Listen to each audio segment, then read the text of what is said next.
पाहुयात एबीपी माझाची या क्षणाची सर्वात मोठी बातमी।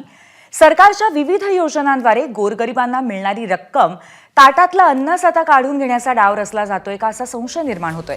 राज्याच्या तिजोरीमध्ये खडखडाट झालाय आणि त्यामुळे आता अनेक योजनांना ब्रेक लागण्याची शक्यता आहे। जवळपास 1 लाख कोटी रुपयांची तूट भरून काढण्यासाठी शिवभोजन थाळी, आनंदाचा शिधा याच्यासह इतर योजना बंद करण्याचा विचार राज्य सरकार करत आहे। लाडकी बहीण योजनेमुळे तिजोरीवरती भार वाढलाय, त्यामुळे कोणत्या योजना बंद करायच्या, कोणत्या योजनांना निधी द्यायचा नाही यावरती चर्चा सुरू आहे। दरम्यान शिवभोजन थाळी बंद करू नका अशी मागणी छगन भुजबळांनी मुख्यमंत्र्यांना पत्राद्वारे केली आहे।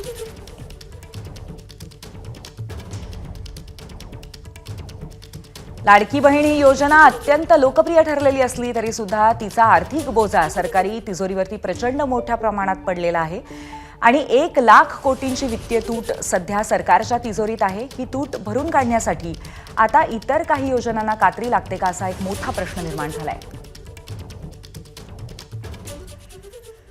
तर लाडकी बहीण योजनेचा फटका अनेक योजनांना बसणार आहे, पण लाडकी बहीणच नव्हे तर भाजप, शिवसेना, राष्ट्रवादी सरकारने निवडणुकीच्या तोंडावरती जाहीर केलेल्या योजनांसाठी पैसा जुळवताना सरकारला नाकीनऊ येणार आहेत। ग्राफिक्सच्या माध्यमातून या योजना कुठल्या आहेत ते आपण पाहूया। मुख्यमंत्री लाडकी बहीण योजना दरवर्षी 46,000 कोटी रुपयांची तरतूद सरकारला करायला लागणार आहे। मुलींना मोफत उच्च शिक्षण दरवर्षी 1800 कोटी रुपयांची तरतूद। मुख्यमंत्री युवा प्रशिक्षण दरवर्षी 5,500 कोटी रुपये। मुख्यमंत्री अन्नपूर्णा योजना दरवर्षी 1,300 कोटी रुपयांची व्यवस्था सरकारला करायला लागेल।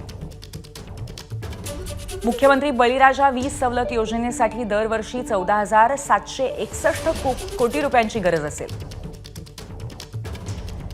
लेक लाडकी योजना अंदाजे 1,000 कोटी रुपयांची निकड सरकारी तिजोरीला असेल आणि गाव तिथे गोदाम योजनेसाठी 341 कोटी रुपयांची तरतूद सरकारला करायला लागेल।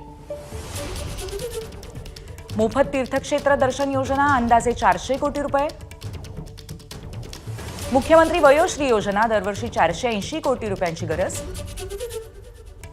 या संदर्भात आता आपण चर्चा करणार आहोत। शिवसेना ठाकरे गटाचे आमदार सचिन अहिर आपल्या सोबत आहेत। सचिनजी, आपलं एबीपी माझामध्ये स्वागत आहे। राज्याच्या तिजोरीमध्ये खडखडाट असून आता अनेक ज्या आधीपासून सुरू असलेल्या योजना आहेत त्यांना कात्री लागणार अशी चर्चा आहे, याबद्दल आपली प्रतिक्रिया।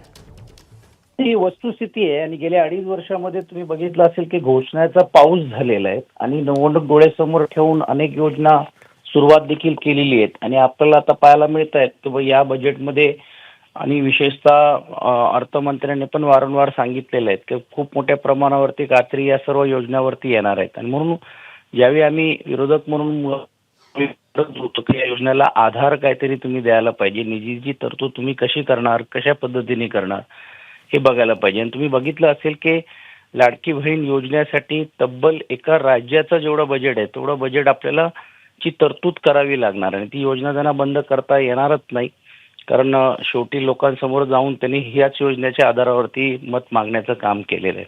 परंतु हे बघत असताना आदिवासी विभाग असेल किंवा सामाजिक न्यायामध्ये मागासवर्गीय विभागामध्ये जे कायद्याने तुम्हाला ओव्हरऑल बजेटची तेवढी टक्केवारी जी लोकसंख्येची तेवढी तरतूद तुम्हाला ही नियमाप्रमाणेच करावी लागते, परंतु 2.5 वर्षामध्ये बघितलं असेल की त्या ह्याच्यामध्ये पण मोठ्या प्रमाणावरती कात्री टाकण्याचं काम झालेलं आहे आणि म्हणून भविष्य काळामध्ये अशाच योजना जे आहेत ते बारगळलेल्या आपल्याला पाहायला मिळतीलच।